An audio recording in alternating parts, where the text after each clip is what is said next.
시청자 여러분 안녕하세요. 세상의 모든 보험 정보와 함께하는 아나운서 이다운입니다.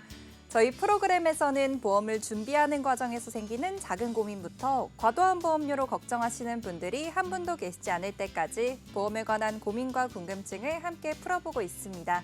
보험 불만 제로는 카카오TV와 네이버TV, 유튜브를 통해서 시청하실 수 있고요. 유튜브 검색창에 NBNTV 검색하시면 실시간 방송으로도 참여하실 수 있습니다.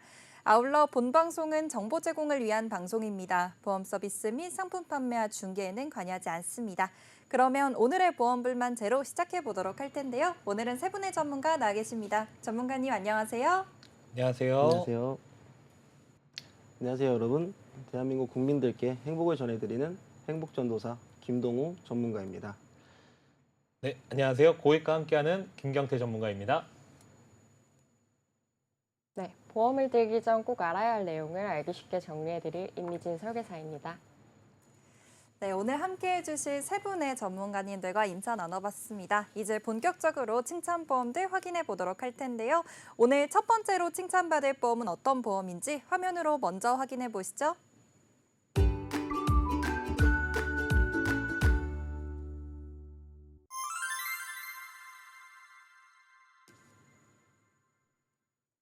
오늘 첫 번째로 칭찬받을 보험은 운전자 보험입니다. 운전자 보험에 대해서는 김동우 전문가님께서 내용 준비해 주셨는데요. 전문가님 오늘 어떤 내용일까요? 네, 이번에 설명해드릴 주제는 운전자 보험입니다. 운전자 보험이란 자동차를 운전하다 일어난 교통사고, 다른 경우는 비운전 중일 때 교통사고가 발생했을 시 본인이 입은 피해에 대해 보장을 받을 수 있습니다. 대부분의 사람들은 운전을 하지 않는 사람은 해당이 되지 않는다고 생각이 드실 텐데요. 운전자를 포함한 비운전자도 가입을 하여 대비를 할 수 있는 최소의 보험료로 법률 비용을 보장받을 수 있고 각종 교통사고 상황에 대비를 할 수 있습니다. 혹시 사회자님도 평소에 운전자 보험이 꼭 필요하다고 생각하고 계셨을까요? 아니요. 저는 운전자 보험을 지금 준비를 하고 있기는 한데 그런데 꼭 필요해서 준비를 해야 된다는 생각은 안 해봤던 것 같아요. 네, 맞습니다. 대부분의 사람들은 운전자 보험이 있어도 없어도 그만, 있어도 그만인 보험으로 알고 있으신 분들이 많으신 것 같습니다. 지금 현재 일상생활에 있어서 운전이라는 것은 정말 중요한 부분으로 차지하고 있는데요. 그렇기 때문에 하루에도 수많은 교통사고가 나고 있고 내 자신도 해당이 안 되리라고는 단정을 지을 수가 없겠죠. 네, 그렇군요. 운전자 보험에 대해서 오늘 이 필요성을 한번 짚어봐야 할 것 같은데요. 그렇다면 이 운전자 보험이라는 거는 어떤 것들을 보장해 주는 건지 좀 하나하나씩 짚어서 말씀해 주시겠어요? 네, 운전자 보험에는 꼭 필요한 담보 세 가지가 있습니다. 첫 번째는 교통사고 처리 지원금 담보입니다. 피해자가 사망한 경우, 피해자가 42일 이상, 즉 6주 이상 치료를 요하는 경우, 피해자가 중상해를 입은 경우에 지급이 되는데 요즘엔 6주 미만 치료를 요하는 경우에도 포장을 해주는 담보가 추가되었습니다. 자동차 보험은 민사적 책임만 보상을 해주기 때문에 형사합의금은 별도로 지불을 해야 합니다. 따라서 운전자 보험에 교통사고 처리 지원금 담보를 추가하게 되면 형사합의금의 부담을 줄일 수가 있습니다. 사망사고 또는 심각한 상해를 입은 12대 중과실이 발생을 했다면 처벌을 피할 수 없게 되는데요. 이때 징역형이나 벌금형에 해당이 될 경우 형량을 낮추기 위해서는 피해자와 합의금이 발생을 하게 됩니다. 합의 시에 상당한 금액이 될 수 있는데 이때 운전자 보험 중 교통사고 처리 지원금 특약에 가입을 하셨다면 합의금 지원 명목으로 최대 2억 5천만 원 한도로 비례를 보상을 받으실 수가 있으십니다. 두 번째는 변호사 선임 비용 담보입니다. 교통사고의 가해자가 되었을 경우 교통사고 현장을 경찰이 먼저 조사를 하게 되는데요. 검찰로 사건이 넘어가게 되면 검찰은 경찰이 조사를 한 결과를 참고하여 정식 기소, 약식 기소 후 재판, 구속 등의 조치를 취하게 됩니다. 이미 재판이 열리게 되었을 때 변호사를 선임해봤자 큰 효과가 없다는 전문가들의 의견이 많았는데 재판이 열리는 시기에는 이미 경찰 조사를 통하여 거의 죄의 무게가 확정이 되어서 오기 때문에 가해자의 죄가 결정이 되는 경찰 조사 시기 때 변호사를 선임하는 것이 더 중요하기 때문입니다. 이러한 니즈를 반영한 보험사에서 변호사 선임 비용을 담보로 업그레이드를 하였고 경찰 조사 때부터 변호사 선임 비용을 보장해주는 담보로 바뀌게 되었습니다. 그래서 그 특약은 2023년 2월 이전에는 최대 500만 원 한도로 비례를 보장했지만 2024년 2월 이후에는 최대 5천만 원을 한도로 비례 보상을 받을 수 있습니다. 자, 마지막으로 세 번째 벌금 담보입니다. 교통사고 처리 특례법에 의하면 최대 벌금이 2천만 원이며 그중 민식이법 요새 개정으로 어린이 보호구역에서 사고가 일어난 경우에는 가중처벌이 적용되어 최대 3천만 원 벌금을 받을 수 있습니다. 이처럼 법정 최대 벌금인 3천만 원까지 운전자 보험에서 보상을 받을 수 있습니다. 단 약물, 음주운전, 도주운전 후 뺑소니, 무면허 운전 사고는 보험사 측에서 보상을 하지 않습니다. 네, 그렇군요. 이렇게 세 가지 특약에 대해서 설명을 들어보니까 이 운전자 보험이 꼭 필요한 보험이라는 생각이 듭니다. 오늘 이 운전자 보험과 관련된 사고에 대해서 한번 사례들을 살펴보면서 어떠한 특약들이 어떻게 사용되는지를 좀 확인해 보면 좋을 것 같은데요. 전문가님 어떤 사례가 있을까요? 네, 최근 2020년 3월 25일부터 어린이 보호구역에서 어린이 치사상해 가중처벌, 즉 민식이법이 통과됨에 따라서 관심도와 안전 중요도가 집중이 되어 있습니다. 어린이를 사망에 이르게 한 경우에는 무기 또는 3년 이상의 징역, 어린이를 상해에 이르게 한 경우에는 1년 이상 15년 이하의 징역 또는 500만 원 이상 3천만 원 이하의 벌금에 처하게 됩니다. 어린이 보호구역에서 사고 사례를 한번 보도록 하겠습니다. 2022년 12월 경기도의 한 A초등학교 앞 어린이 보호구역에서 B씨의 차량과 A초등학교 3학년 초등학생 C양이 차량과 부딪히는 사고가 발생을 하였습니다. 사고 당시 차량 시속은 26km로 교통사고 특별 가중처벌법에 의한 30km는 초과하지 않았는데 다행히 C양은 경미한 부상으로 가벼운 왼쪽 손목 염좌 부상을 받았습니다. C양의 부모는 스쿨존 내 사고로 보고 민식이법 내용으로 운전자 B씨에게 합의금 500만 원을 요구하였습니다. 운전자 B씨도 다행히도 운전자 보험에 가입이 되어 있어 변호사 선임 비용 및 합의 등에 있어서 금전적, 정신적으로 수월하게 사건을 마무리할 수 있게 되었습니다. 만약 B씨가 운전자 보험에 가입이 되어 있지 않았더라면 어땠을까요? 전문 운전자 변호사 사무실을 찾는 일부터 개인적으로 높은 변호사 수임 비용을 감당해야 하기 때문에 매우 힘든 상황이 아닐 수가 없었을 겁니다. 이렇게 스쿨존 사고에 관련해서 이 사례들을 확인해 봤는데요. 최근 이 민식이법 때문에 스쿨존에서 있는 사고에 대해서는 또 개개인적으로 대비를 해야 하는 상황이 된 것 같습니다. 그렇다면 전문가님, 스쿨존 관련 사고 말고 또 다른 사례도 있을까요? 이번엔 2023년도에 있었던 실제 사례를 통해 어떤 진행 과정들로 처리가 되는지 함께 살펴보겠습니다. 70대 남성이 인도에 잠시 주차를 하였다가 출차를 하기 위해 후진을 하던 중 뒤에서 보행하던 보행자를 보지 못하고 양측 손목 골절상을 입고 전치 6주의 상해 진단을 받게 되었습니다. 여기서 중요한 건 운전자가 12대 중과실 중 하나인 보도침범 사고로 인해 경찰 조사 후 곧바로 검찰로 송치가 되었는데요. 미리미리 운전자 보험을 가입해 두셨던 덕에 형사 합의금은 물론 변호사 선임비까지 모두 지급이 되는 담보에 가입이 되어 있으셨습니다. 피해자에게 진심 어린 사과를 드리고 담보를 검토 후 지급 가능한 최고 금액 2천만 원으로 합의를 제안하여 보험사에 형사 합의금이 보험금에 청구를 하였고 문제없이 형사 합의금 전액 2천만 원이 피해자에게 지급이 될 수 있도록 하였습니다. 이처럼 자신은 사고가 절대 나지 않는다. 나는 운전 경력이 많아. 그래서 그동안 운전하면서 단 한 번도 사고가 나지 않았다. 나만 조심하면 되지. 라는 생각을 하시는 분들이 계시는데 갑자기 앞에서 꺾는다거나 끼어든다거나 나의 생각과 다르게 운전한다고 할 때 설마가 현실이 되어 이슈가 되는 경우를 TV를 통해서 종종 보게 됩니다. 급발진 사고 및 운전 미숙의 사고가 내가 아니라는 법은 없기 때문입니다. 그래서 이 두 가지 사례를 보시다시피 운전자 보험은 정말 필요한 보험이라고 생각을 합니다. 네, 스쿨존 사고와 그리고 방금 전 이 보도침범 사례를 통해서 우리 운전자 보험에 대한 필요성을 좀 느낄 수 있는 시간이 된 것 같습니다. 앞서 있던 사례가 내 주변에서도 쉽게 일어날 수 있는 사례이기 때문에 여러분들께서도 경각심을 갖고 운전자 보험을 준비해 두시는 게 좋을 것 같은데요. 더 추가적으로 좀 운전자 보험에 있어서 관련된 팁이나 좀 알려주실 사항은 없을까요? 네, 요즘 자동차 사고가 많아지면서 분쟁 사유들도 많아졌고 조금씩 운전자 보험에 대한 중요성이 강조가 되고 있습니다. 한국도로교통공단 통계 자료에 따르면 전년 대비 사망사고는 184건이 줄었지만 전체적인 자동차 사고 건은 1,460건이 증가를 하였고 부상사고도 마찬가지로 1,996건이 늘어났습니다. 사고에 대한 위험에 노출이 되어 있고 그래서 똑똑하고 현명하게 나 자신을 지킬 수 있는 방안을 대비해야 합니다. 물론 사고가 나지 않는 게 중요하죠. 그렇지만 위험은 언제 어디서 발생할지 모릅니다. 그래서 위험을 대비할 수 있는 방어막, 하늘에서 내리는 비를 위험에 비유하면 그 위험을 막아줄 수 있는 우산 하나 준비해두어야 하지 않겠습니까?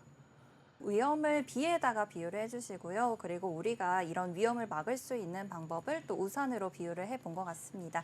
참 적절한 비유가 될 것 같은데요. 그렇다면은 이렇게 좋은 보장인데 좀 보험료가 너무 비싸지는 않을까 좀 걱정이 돼요. 전문가님, 보험료는 어느 정도로 측정이 되나요? 네, 그래서 보장이 많다고 해서 비싸다고 생각을 하실 수 있겠지만 회사별, 상품별, 고객님들마다 가격이 상이할 수 있지만 대부분 운전자 보험은 최소한의 보험료로 법률적인 보장을 받을 수 있도록 설계하는 걸 추천해드리고요. 1, 2만 원대의 저렴한 보험료로 앞서 말씀드린 특약 3가지를 보장받으실 수 있고 정말 자신에게 필요한 담보들로 탄탄하고 저렴하게 준비하시는 걸 추천드립니다. 이렇게 운전자 보험에 대해서 말씀을 해주고 계신데요. 보험료도 10,000원에서 20,000원대로 비교적 저렴하게 준비를 해볼 수 있는 보험이니까요. 여러분들께서도 이 점 참고하셔서 운전자 보험을 준비해 두시면 많은 도움이 되실 것 같습니다. 그렇다면은 이 교통법규에 대해서도 우리가 한번 알아보면 좋을 것 같아요. 교통법규가 계속 주기적으로 변화를 하는데요. 지금은 어느 정도까지 변화가 되었는지, 이전에는 어떠한 법규들의 변화가 있었는지도 살펴보면 좋을 것 같습니다. 전문가님, 교통법규는 어떻게 변화해 왔을까요?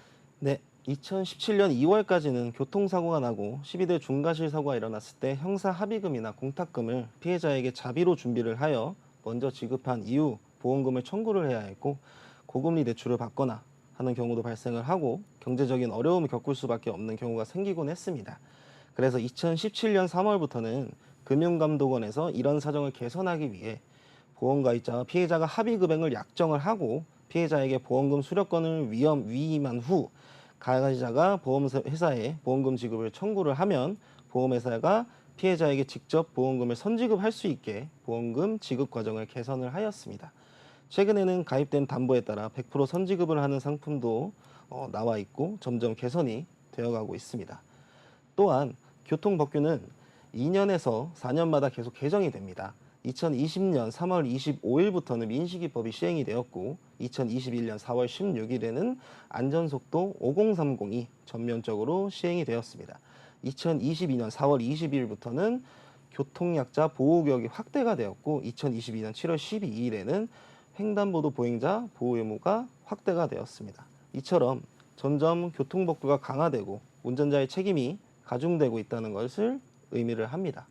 네, 이렇게 교통법규가 계속 주기적으로 변화하는 모습을 볼 수가 있는데요. 최근에 있었던 교통법규의 변화에 있어서는 민식이법 시행부터 안전속도 5030, 그리고 교통약자 보호구역 확대와 최근에는 횡단보도 보행자 보호 의무가 확대되었습니다. 이런 식으로 계속해서 운전자의 책임이 가중되고 있는 상황인데요. 또 이런 부분들은 개개인적으로 준비를 할 수밖에 없을 것 같아요. 그래서 운전자 보험에서는 이런 부분들을 어떻게 담보로서 준비할 수 있는지 알아보면 좋을 것 같은데요. 전문가님, 운전자 보험은 또 어떻게 변화했을까요? 네, 그래서 보험회사에서는 담보를 더욱 강화하여 출시를 하고 있습니다. 2018년에는 대물벌금 500만 원 담보가 신설이 되었고 2020년부터는 대인벌금 스쿨존 사고보장으로 가입금액이 2천만 원에서 3천만 원으로 증액이 되었고요. 교통사고 처리지원금 6주 미만 담보가 신설이 되었습니다. 2021년에는 대인 대물벌금 선지급 할 수 있는 보장이 추가가 되었고 변호사 선임비용, 약식 명령 후 정식 재판 청구 보장 담보도 추가가 되었습니다. 2022년 변호사 선임 비용을 경찰 조사 단계에서 보장으로 이제 확대가 되었고 교통사고 처리 지원금 공탁금이 50% 선지급을 할 수 있도록 보장이 또 확대가 되었고요. 2023년에는 변호사 선임 비용 중상해 사고 경찰 조사 단계 보장으로 더 확대가 되었고 변호사 선임 비용도 마찬가지로 50% 선지급 보장으로 확대가 되었습니다. 교통사고 처리 지원금 일반 교통사고 중상해 보장으로 또 확대가 되었습니다.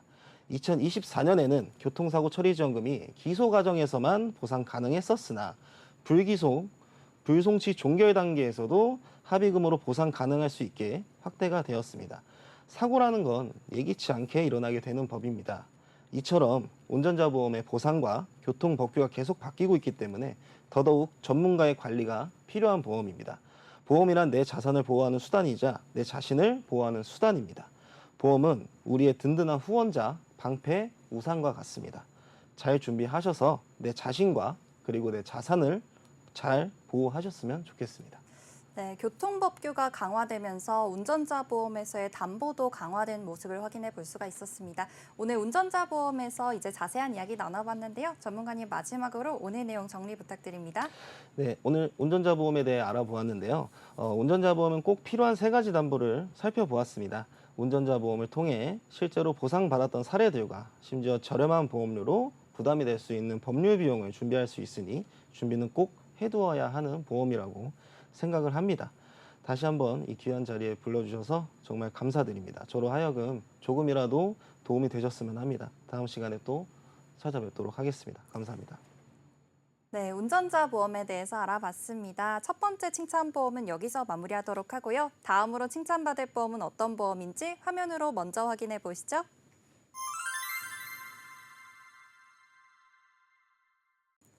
다음으로 칭찬받을 보험은 암보험입니다. 김경태 전문가님께서 내용 준비해 주셨는데요. 전문가님, 암보험 어떤 내용일까요? 안녕하십니까? 김경태 전문가입니다. 이번에 제가 준비한 주제는 누구나 가입되어 있는 암보험. 보험하면 누구나 암보험을 가입하고 준비하지 않습니까? 우리 사회자님도 이제 암보험 준비가 되어 있을 것 같은데요. 암 진단을 받게 된다면 진단비가 한 번 나오는지 아니면 여러 번 나오는지 혹시 알고 있으실까요? 당연히 알고 있죠, 전문가님. 암보험뿐만 아니라 진단비 같은 경우에는 최초 1회에서 끝나는 게 아닌가요? 네, 맞습니다. 우리 사회자님께서 거의 전문가이신데요. 그런데 이제 예전에 암 진단비는 우리 사회자님께서 말씀하신 것처럼 한 번 받으면 사라지는 일회성이었지만 요즘에 나오는 통합암 같은 경우에는 구간별로 지급이 되기 때문에 여러 번 보장을 받을 수가 있습니다. 회사마다 보장해주는 구간이 다 다르겠지만 보시는 것처럼 대장암, 소화기관암, 난소암, 자궁 관련암, 생식기관암, 입술 및 구강, 인두암, 폐암, 호흡기, 폐, 뼈, 관절, 비뇨기관, 눈, 뇌, 중추신경과 림프 및 조혈관암 등 총 13번을 보장해주는 암 진단비가 있습니다. 우리가 한 번만 보장받는 암 보험보다는 여러 번 보장받을 수 있는 통합암 진단비가 더 유리하지 않을까 싶습니다. 네, 좋습니다. 이렇게 암보험이 최근에 들어서 이제 최초 1회 안에서 또다시 변화된 모습을 볼 수가 있는데요. 이제는 구간마다 이제 진단비를 받을 수 있는 상태로 변화가 된 것 같습니다. 그렇다면 이어서 암보험에 대해서 중요한 용어들도 한번 짚어보면 좋을 것 같아요. 면책기간과 감액기간이란 단어에 대해서 한번 알아보면 좋을 것 같습니다. 전문가님, 면책기간, 감액기간은 어떤 뜻인가요? 네, 맞습니다. 면책기간은 암보험을 가입하게 되면은 90일 동안은 아예 보장을 해주지 않고 90일 이후부터 1년까지는 50%만 보장해 주는 게 감액기간과 면책기간인데요. 네, 면책기간과 감액기간에 대해서 알아봤는데요. 이제 면책기간이랑 감액기간 때문에 이제 많은 분들께서 암보험을 다시 준비하고 싶거나 아니면 리모델링을 하고 싶을 때 이 부분이 좀 걸림돌이 되어서 준비를 하지 못했던 경우가 있었던 것 같습니다. 전문가님, 이런 게 또 최근에 좀 변화했다고 하던데요. 어떻게 바뀌었을까요? 맞습니다. 사실 그런 리스크가 다른 많은 시청자분들이나 고객님들께서 걱정하시는 것 중에 하나가 될 수도 있을 것 같은데요. 그런데 가입하자마자 보장이 시작되는 감액기간과 면책기간 없이 가입 즉시 100%를 보장해주는 회사들도 있다 보니까 잘 찾아보시고 준비하시는 게 좋을 것 같습니다. 그리고 뿐만 아니라 진단비는 다른 특약들에 비해서 굉장히 비싸기 때문에 비교적인 분석이 필수가 될 수 있겠는데요. 실제로 저희가 산출을 해본 결과 동일한 금액의 암 진단비를 준비한다고 하더라도 회사만 다를 뿐인데 4만 원이나 차이가 나는 경우가 있더라고요. 누구에게는 4만 원이 적은 비용일 수도 있겠지만 또 다른 누군가에게 4만 원은 정말 큰 비용이 될 수 있지 않겠습니까? 보통은 20년을 납입하고 하다 보니까 총 보험료가 4만 원 차이라고 한다면 960만 원이나 차이가 나기 때문에 비교적인 분석은 필수다라고 안내를 드리고 있습니다. 네, 같은 진단비를 보상받는 건데도 보험료가 한 달에 4만 원씩 차이가 난다는 말씀 주셨습니다. 4만 원이라고 하면은 한 번 납부했을 때는 그래도 크게 차이가 안 나나 싶기도 한데요. 그런데 보험 같은 경우에는 우리가 장기적으로 10년, 20년씩 준비를 해야 되는 경우가 많아서 이 단위가 굉장히 커 보일 것 같습니다. 이렇게 되기 때문에 꼭 비교해서 좀 준비를 해야겠다는 생각이 드네요. 네, 맞습니다. 그리고 요즘에는 자료화면을 보시면 아시겠지만 암 생존율이 70% 이상으로 많이 올라와 있는데 혹시 우리 사회자님께서 생각하시기에는 그 이유가 어떤 것 때문에 많이 올랐다고 생각하실까요?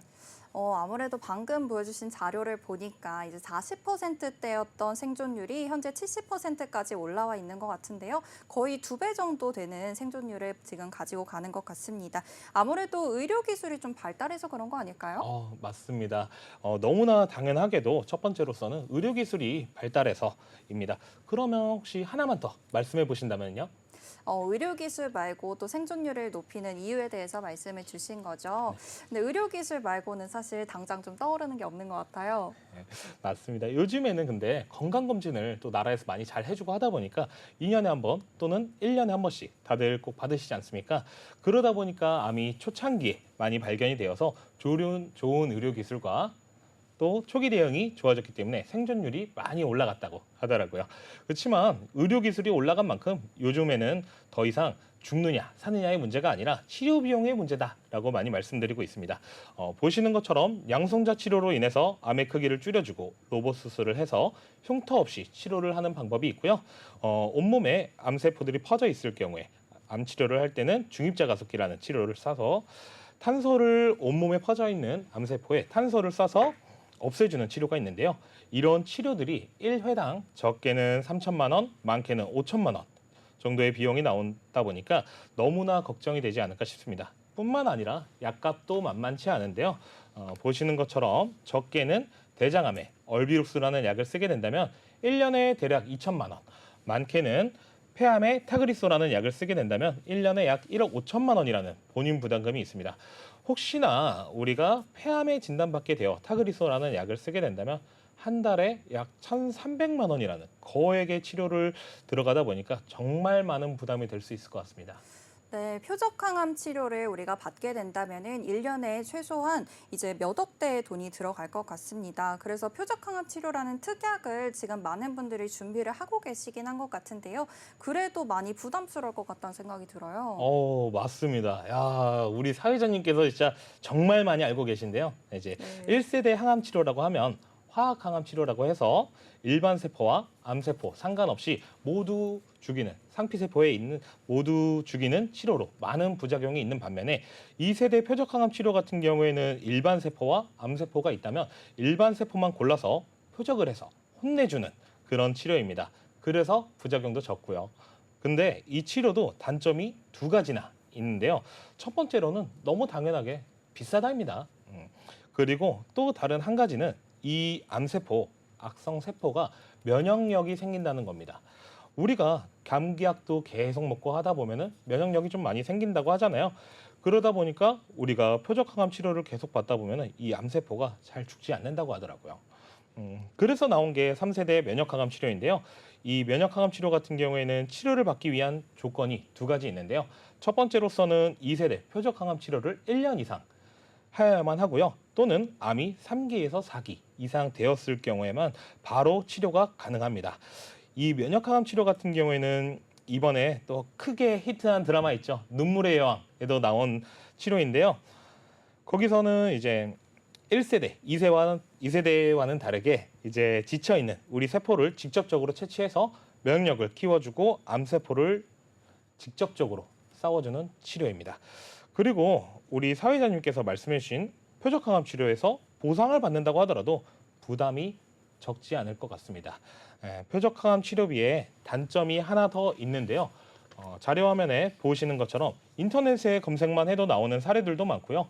뉴스에까지도 나오는 부분인데요. 급여 항목만 해준다는 단점이 있기 때문에 그런 함정들이 있기 때문에 비급여 항목에 대해서는 보장을 해주지 않습니다. 실제 제 고객님 중에서도요. 4년 전에 대장암 진단을 받으시고 아직까지도 치료 중인 고객님께서 계신데요. 이 고객님께서는 정말 너무나도 다행스럽게 산정특례 진단 대상이 되어서 의료비 같은 경우에는 90% 나라에서 보장을 해주고 10%의 본인 부담금만 의료비를 납부하고 계신데요. 혜택이 되지 않는 약을 사용하다 보니까 한 달에 약값만 대략 350만 원 정도가 나온다고 하더라고요. 이제 350만 원이라는 금액이 일반 회사원분들의 한 달치 급여이기 때문에 너무 부담스러워 하시더라고요. 네, 그렇군요. 이렇게 산정특례 혜택을 받게 된다면 병원비나 약값을 모두 우리가 지원을 받을 수 있는 줄 알았는데 이렇게 선정이 되더라도 혜택이 안 되는 경우도 있는 것 같습니다. 정말 걱정이 너무 앞서는데요. 그렇다면 이렇게 고액의 치료를 받기 위해서는 진단비로만 따졌을 때는 2억에서 3억 정도는 좀 준비가 되어 있어야지 우리가 마음 편하게 좀 치료를 받을 수 있을 것 같아요. 보험료가 그럼 너무 만만치 않을 것 같은데요. 맞습니다.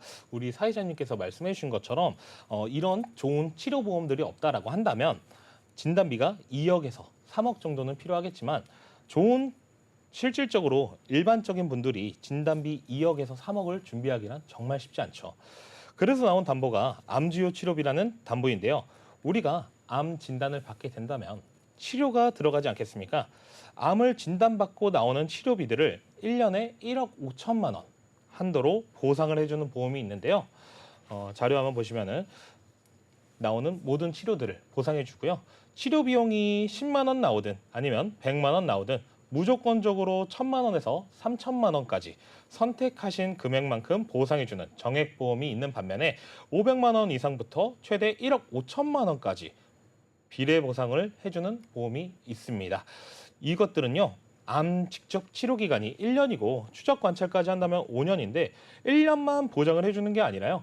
암을 진단받고 향후 10년까지도 보장을 해준다는 장점이 있습니다.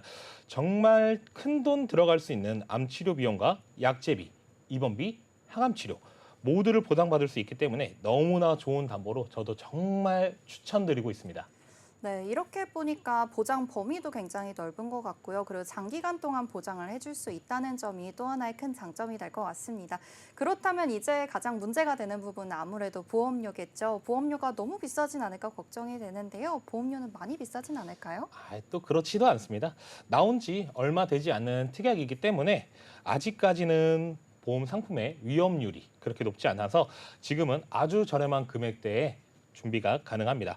그리고 요즘에는 암주요 치료비라는 특약이 없다면 암보험이 없는 수준이다라고 말씀드릴 정도로 굉장히 중요하다고 생각합니다. 안 그렇습니까? 네, 맞는 것 같아요. 이제 진단비로만 준비를 하기에는 암 진단비가 너무 비싸져서 굉장히 보험료가 부담이 될 수 있는데요. 오늘 말씀 주신 이런 암주요 치료비 같은 특약이라면 좀 더 저렴하게 암을 준비해 볼 수가 있을 것 같습니다. 그리고 제가 또 하나 궁금한 점이 있었는데요. 요즘에 암 치료를 받기 위해서 또 수술을 하려고 하면은 병실이 부족해서 입원을 하고 치료를 받는데 대기 시간이 굉장히 길다고 하더라고요. 네, 맞습니다. 우리 사회자님께서는 그래도 관심이 좀 많이 있으신 것 같아요. 이제 사회자님께서 말씀해 주신 대로 요즘에는 입원을 하면서 암 치료를 받는 것이 쉽지가 않죠. 뭐 가능하다고 하더라도 비용적인 부분에 문제가 있을 수 있고요. 그래서 요즘에는 대학병원에서도 통원으로 치료를 많이 받고 계십니다. 자료화면 보시면은 요즘 암 환자의 93%는 통원 치료를 받고 있고 입원 환자는 7%에 불과하다고 나와 있죠. 네, 그렇군요. 그런데 저는 또 대기하는 사이에 암 전이 때문에 좀 질병이 더 심화되진 않을까 하는 걱정도 좀 앞서고요. 그리고 입원을 하지 않아도 치료를 받을 수 있다는 점은 또 굉장히 의료기술이 발달했다는 점이 아닐까 하는 장점도 보이는 것 같아요. 네, 맞습니다. 의료기술이 발달하면서 꼭 입원을 하지 않더라도 치료를 받을 수 있다는 것은 너무나 다행이죠. 하지만 예전의 실비는 통원 한도가 10만 원에서 많게는 30만 원. 각각 달랐지만 요즘 실비 같은 경우에는 통원 한도가 25만 원으로 많이 적기 때문에 사실상 실비에서도 통원 한도인 25만 원 이내에서만 보상을 받을 수밖에 없는 것이 현실입니다. 뿐만 아니라 항암 치료 같은 힘든 치료로 통원으로 많이 진행되고 있는데요. 지방에 계신 분들이나 근처에 큰 병원이 없으신 분들 같은 경우에는 오히려 치료를 받기에는 조금 더 어려워지지 않았을까 싶습니다. 예전에는 입원을 해서 치료를 하다 보니까 치료에 대한 걱정이 많지는 않았는데요. 요즘에는 통원 치료를 많이 하다 보니까 치료받는 것도 오히려 더 힘들어졌다고 말할 수 있을 것 같습니다. 네, 그렇겠네요. 아무래도 지방에서 거주하시는 분들은 이 암에 대해서 치료를 받기 위해서 서울이나 아니면 수도권까지 올라오시는 경우가 많을 것 같은데요. 교통비도 그렇고 또 숙박비도 그렇고 이렇게 추가적으로 발생하는 금액들도 상당히 많을 것 같습니다. 그래서 통원을 할 때를 좀 대비해서 우리가 따로 준비를 해두면 좋을 것 같은 특약이 좀 따로 있을까요? 네, 맞습니다. 요즘에 이제 암 입원 특약이라고 암통원 네. 죄송합니다. 암통원 일당이라고 새로운 특약이 있는데요. 그렇죠. 아무래도 이제 항암 치료를 받게 된다면 몸에 힘이 쫙 풀려서 어린아이가 된 것 같은 그렇다고 하더라고요. 그래서 우리 가족분들이나 주변 분들이 환자분들을 사랑하는 마음으로 같이 병원에 가주시고 운전도 해주시고 하룻밤 숙소도 잡고 일도 하루 쉬어야 돼. 일도 하루 빼야 되는 그런 리스크들이 있는데요. 그래서 요즘에는 암통원 일당이라는 담보를 특약으로 추가하시는 게 트렌드라고 하더라고요. 많게는 60만 원이나 가입이 가능하다 보니까요. 우리가 힘든 치료를 받으시는 날에는 근처에서 힐링할 수 있는 좋은 호텔이라든지 아니면 좋은 식사, 맛있는 음식과 차 한 잔 하시면서 편하게 쉬시라고 저도 꼭 추천드리는 담보 중에 하나인데요. 그렇기 때문에 예전에 암 입원 일당의 담보보다는 암통원 일당이 요즘 트렌드에 맞는 보험이라고 할 수 있을 것 같습니다. 네, 좋습니다. 이렇게 의료 기술이 발달하고 또 병원에 있어서 치료에 대한 트렌드도 변화하는 만큼 이제 입원보다는 통원에 대해서 준비를 하는 게 더 좋을 것 같다는 말씀 잘 들어봤습니다. 그렇게 말씀해 주신 것처럼 이렇게 암통원에 대해서 준비를 하고 있다면은 그래도 이렇게 지친 체력을 회복하는 데 사용할 수 있을 것 같습니다. 오늘 암보험에 대해서 많은 말씀해 주셨는데요. 마지막으로 암보험에 대한 정리 부탁드립니다. 네. 요즘에는 이제 아까 말씀드린 대로 일반암 진단비보다는 통합암으로 준비를 하는 게 유리하고 두 번째로는 요즘에는 암 진단비만으로는 너무나 부족하기 때문에 안주요 치료비 특약 너무 추천드리는 상품이고요. 뿐만 아니라 입원 일당까지도 같이 준비를 하시는 게 너무나 좋을 것 같습니다. 네, 마지막으로 요즘 코로나 팬데믹으로 인해서 병원 방문이 엄격해지고 있다는 소식이 있는데요. 병원 방문을 주저함에 따라서 대장암의 진단이 늦어지거나 수술을 제때 받지 못해 합병증이 증가했다는 연구 결과가 나와 있는데요. 수술을 받지 못하거나 합병증이 발생했다는 일이 없게끔 하루빨리 코로나가 끝나고 좋은 시대가 찾아오길 바라겠습니다. 너무나 감사드립니다. 김경태였습니다. 네, 오늘 두 번째 칭찬보험인 암보험에 대해서 이야기 잘 들어봤습니다. 암보험은 여기서 마무리하도록 하고요. 다음으로 칭찬받을 보험은 어떤 보험인지 화면으로 먼저 확인해 보시죠.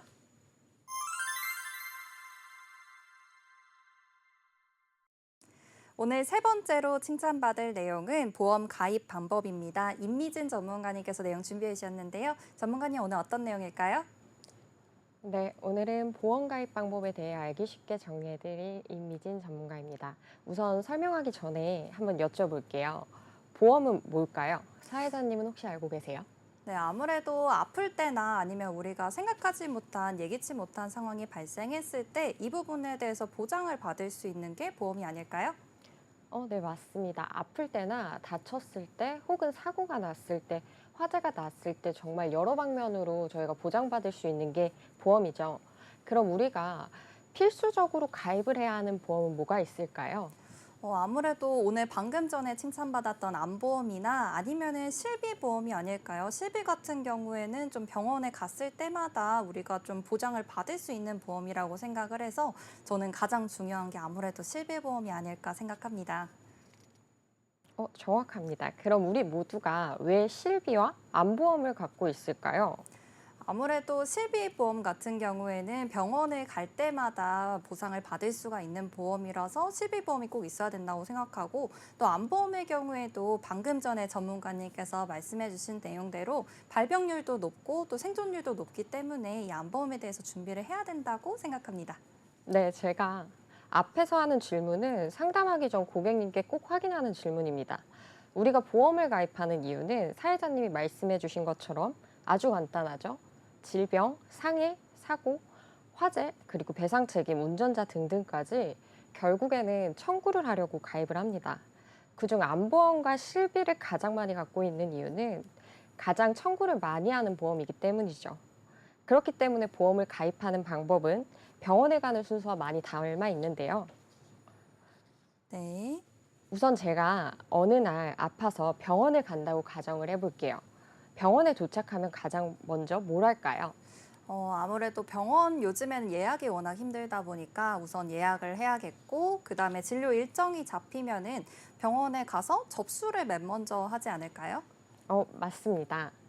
데스크에 접수를 하고 의사 선생님을 만난 뒤에 간단한 검진 혹은 검사를 받게 됩니다. 접수진료, 검사 혹은 검진 단계에서 유일하게 청구가 가능한 보험은 실비입니다. 가장 청구가 많은 보험이기도 하죠.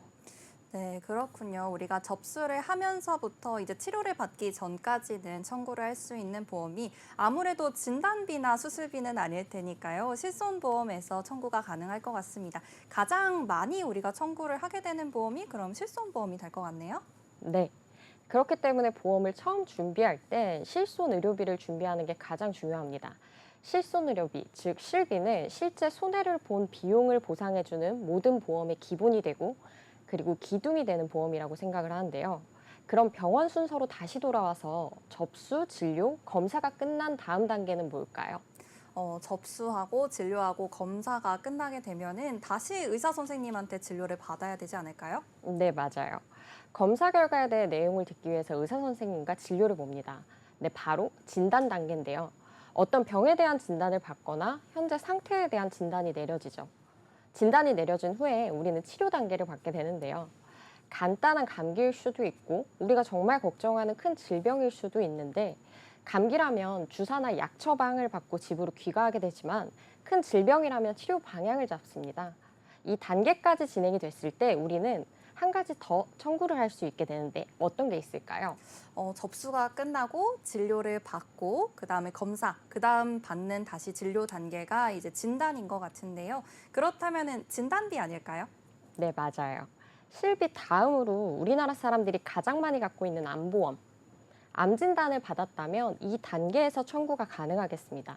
물론 깊게 접근을 해보면 검사 후에 의심소견을 받고 조직검사 후에 진단이 되는 순서가 있기는 하지만 이해하기 아주 쉽게 간단한 검사 혹은 정밀검사 후에 우리는 진단을 받고 우리 보험에 있는 진단비를 청구할 수 있게 됩니다. 여기서 우리는 또 하나 고민을 하게 됩니다. 어떤 진단비를 가입을 해야 할까? 그리고 진단비를 얼마나 가입을 해야 할까라는 고민인데요. 그럼 사회자님이 보험을 새로 가입하신다면 어떤 진단비가 필요할까요? 아무래도 방금 이야기 나눠봤던 암 진단비는 꼭 필요할 것 같고요. 그리고 요즘엔 또 혈관 질환에 있어서 많은 분들이 관심을 갖고 계시더라고요. 그래서 뇌출혈이나 뭐 심근경색 이런 것들도 필요하지 않을까요? 네, 맞습니다. 그런데 반은 맞고 반은 틀렸다고 말씀드리고 싶네요. 어떤 부분이 또 틀렸을까요? 암, 뇌출혈 모두 맞는데 진단비는 이렇게 가입을 하셔야 해요. 우리나라의 10대 사망 원인에 속하는 암과 뇌혈관 질환, 그리고 심장 질환은 필수적인 3대 진단비로 불립니다. 그중 암보험을 가입할 땐 일반암과 소외암, 유사암의 종류를 꼭 한번 살펴보셔야 하는데요. 암의 구분이 보험사마다 조금씩 다른 경우가 있는데 일반암이냐, 소외암이냐, 유사암이냐에 따라서 진단비에 대한 지급 금액이 달라지기 때문입니다. 그렇기 때문에 암보험을 가입할 땐 일반암 진단비를 가입하는 동시에 일반암에 포함되어 있지 않은 유사암과 소외암의 종류를 확인하고 구분되어 있는 특약을 동시에 가입하면 되겠습니다. 사회자님은 혹시 유사암이나 소외암이라는 말을 들어보신 적이 있으세요? 네, 아무래도 암보험이 요즘에 많은 분들이 관심을 갖다 보니까 암보험에 대해서 좀 공부를 하고 있는데요. 이때 좀 소외감이나 일반암, 유사암이라는 단어들에 대해서 배웠던 것 같아요. 우선 일반암은 유사암을 포함하지 않는 모든 암을 일반암이라고 합니다. 여기서 유사암이란 치료가 간단하고 완치율이 높은 가벼운 암을 유사암이라고 합니다. 유사암의 종류에는 제자리암, 경계성 종양, 기타 피부암, 갑상선암이 포함되어 있습니다. 네, 그렇군요. 이렇게 유사암의 경우에는 4가지 정도 암이 있겠고 제자리암, 갑상선암, 경계성 종양, 기타 피부암인데요. 다들 좀 이름이 생소하기는 한데 그래도 갑상선암은 많이 들어본 것 같아요. 네, 맞아요. 여성분들의 발병률이 가장 높은 암이기도 하죠. 이 갑상선암이 유사암으로 분류되어 있고 제자리암은 암이 제자리에 있고 주변에 퍼지지 못하는 암을 제자리암이라고 하고요. 과거에는 상피내암이라고 불렸던 암이기도 해요. 경계성 종양은 악성 종양과 양성 종양의 경계에 애매한 위치에 있는 것을 경계성 종양이라고 부르고 마지막으로 기타 피부암은 피부의 악성으로 생기는 종양을 기타 피부암이라고 부릅니다. 제자리암, 암, 그리고 경계성 종양, 기타 피부암으로 이루어진 유사암은 일반암 진단비에서 보장하지 않기 때문에 암 진단비 가입 시에는 꼭 필수로 함께 가입을 해야 합니다. 네, 그렇군요. 이렇게 일반암 진단비에서는 보장이 좀 덜 되는 암이 바로 이 유사암인 것 같은데요. 유사암의 제자리암, 갑상선암, 그리고 경계성 종양, 기타 피부암까지 이렇게 4가지에 대해서 조금 자세하게 확인해 볼 수가 있었습니다.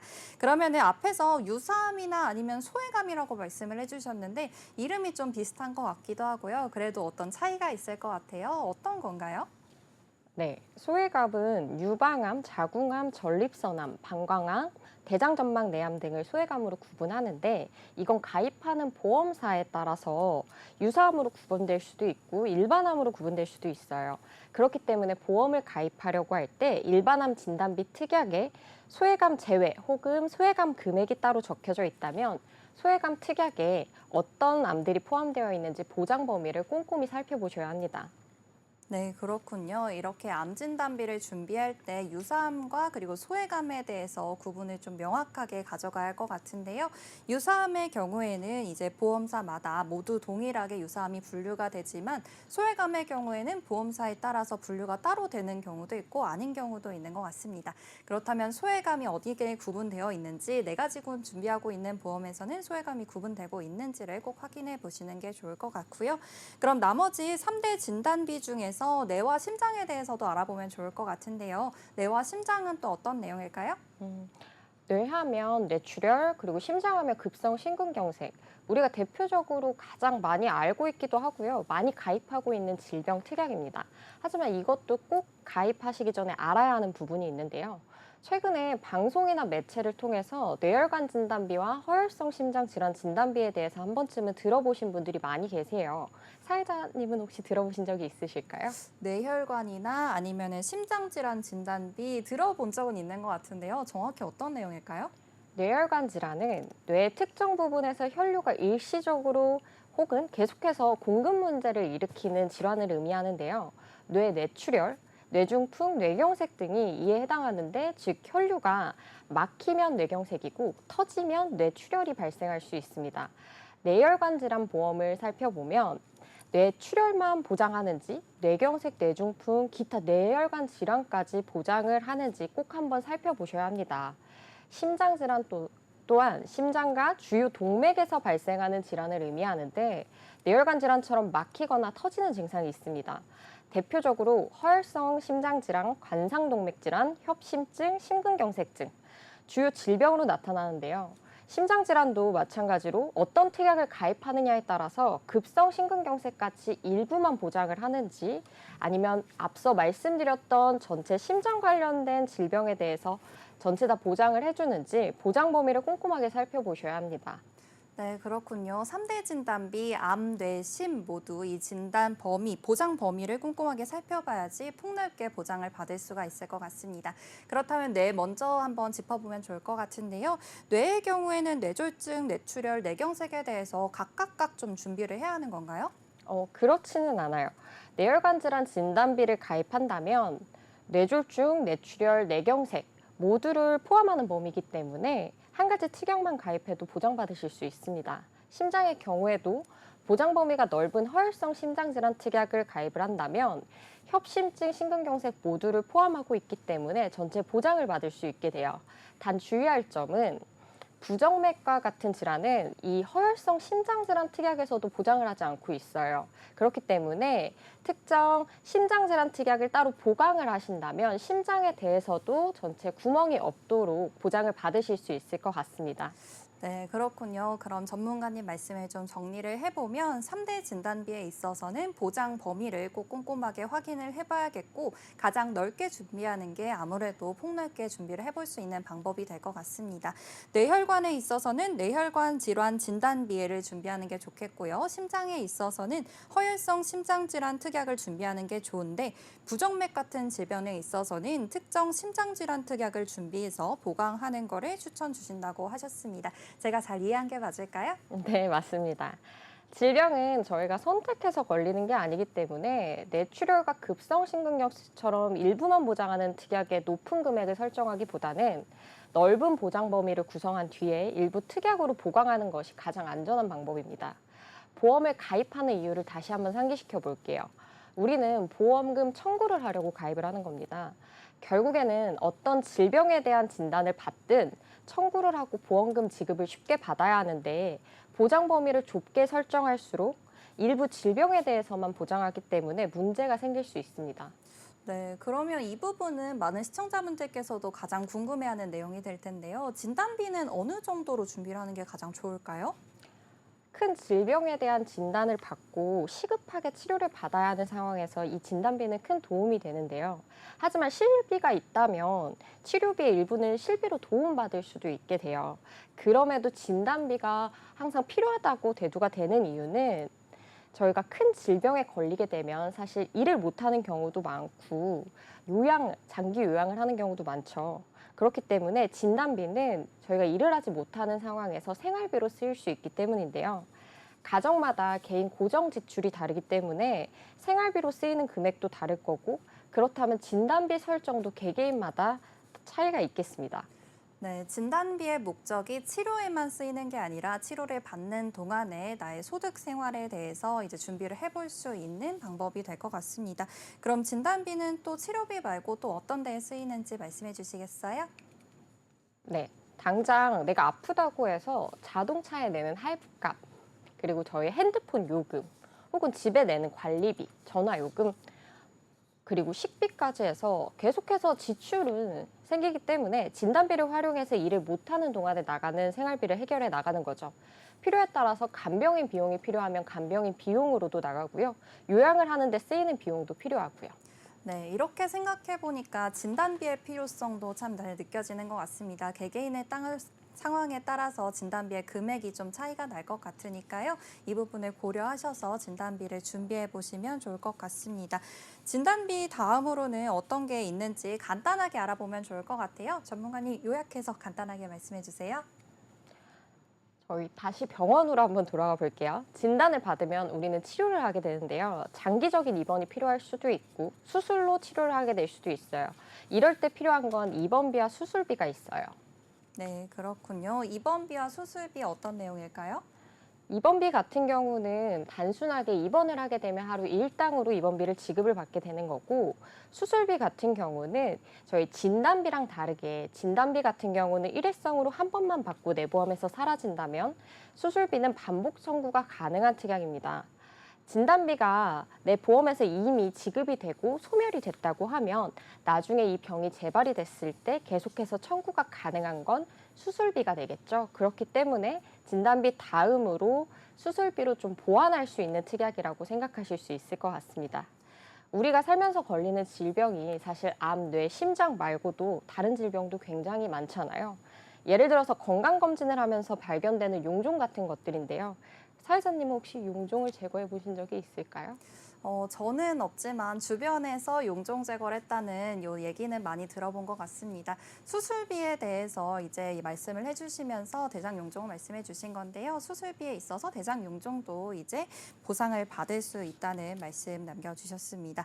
그러면은 이제 마지막으로 오늘 내용에 대해서 간단하게 말씀해 주시면 좋을 것 같은데요. 오늘 내용 중에 중요한 부분만 말씀해 주세요. 네, 우선은 실비 같은 경우는 우선은 가장 보험에서 기둥이 되는 부분이라고 말씀을 드렸고 진단비 같은 경우도 보장 범위를 가장 넓게 설정해 주시는 게 좋고 수술비 경우에도 보장 범위를 넓게 해서 가입을 한다면 조금 더 든든한 보장을 받으실 수 있을 것 같습니다. 네, 좋습니다. 오늘 저희가 준비한 소식은 여기까지입니다. 저희 프로그램은 카카오TV와 네이버TV, 유튜브를 통해서 시청하실 수 있고요. 유튜브 검색창에 NBNTV 검색하시면 실시간 방송으로도 참여하실 수 있습니다. 아울러 본 방송은 정보 제공을 위한 방송입니다. 보험 서비스 및 상품 판매와 중개에는 관여하지 않습니다. 그럼 오늘의 보험 불만 제로 여기서 마무리하도록 하겠습니다. 지금까지 시청해주신 여러분 모두 고맙습니다.